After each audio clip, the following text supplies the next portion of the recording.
ભરતભાઈ? હા લઈ લો બિલકુલ.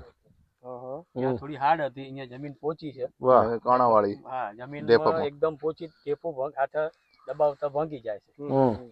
ને મગફળીમાં જથ્થો પણ વધારે છે અને મૂળે વધારે તંતુ મૂળ વધારે છે.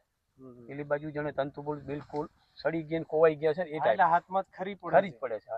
જ્યારે આના તંતુ મૂળ બી સારા છે. દાણાની બેઠક મોટી છે, દાણાનો અને મોટો આની નાની દાણા બેઠક જરા ડાળીઓ એની મોટી છે. કડક. હા, ડાળી કડક છે. બરાબર. તો હેમંતભાઈ આ આવું જ રિઝલ્ટ જોઈએ?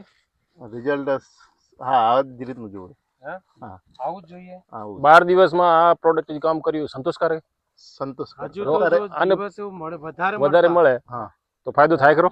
હા એ તો ફાયદો પેલું થોડુંક વહેલું ચડાવ્યું તો અમને ફાયદો જ હતો પણ બરાબર. વરસાદ ચાલુ હતો થોડી જાગ્યા ત્યાંથી સવાર. હા, વર્ષ જેવું છે. આવતા અમને પાકમાં એમાં થોડુંક પેલું હતું કે આ પ્રોડક્ટ કેવી હશે કેમ હશે. બિલકુલ બિલકુલ બિલકુલ. ટ્રાયલ બેઝમાં જ અમે કીધું આમ દેખાય બે બાજુ એમ કરીને ચડાવી. 3 વીઘામાં આપીને 3 વીઘામાં આપીને બરાબર છે. અત્યારે આમ વિડીયો ઉતારો તો ખબર પડી જાય. વાલથી બિલકુલ ખબર પડે છે. અહીંયાથી આ ગયો ફોટો. વાલથી બાજુ અનટ્રીટેડ હવે ટ્રીટેડ.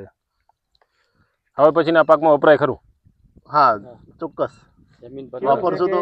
સોફ્ટ સોઇલ છે ને જમીન ખેડૂત માટે કેપિટલ છે, મૂડી છે આની. તો જેવી રીતે કે દરેક વખતે પાક તૈયાર કરતી વખતે જો એને આપી દેવામાં આવે સોફ્ટ સોઇલને કમ્પલસરી સમજીને, તો હું માનું ત્યાં સુધી એટલું બહેતરીન કામ કરે ને કે જમીન પર જ લેવાનું છે, જમીનથી જ કામ લેવાનું છે.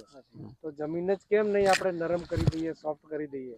તો આ જે તમે જે નિદર્શન તમે ચેક કર્યું એવી રીતે તમે આજે હેમંતભાઈ એવું કહી રહ્યા હતા કે કેવી રીતે ચેક કરવાનું? હા એ તો આનો રિઝલ્ટ લેવો તો કેવી રીતે જોવાનું કે આ તો જમીન છે, બધું ખાઈ જાય છે.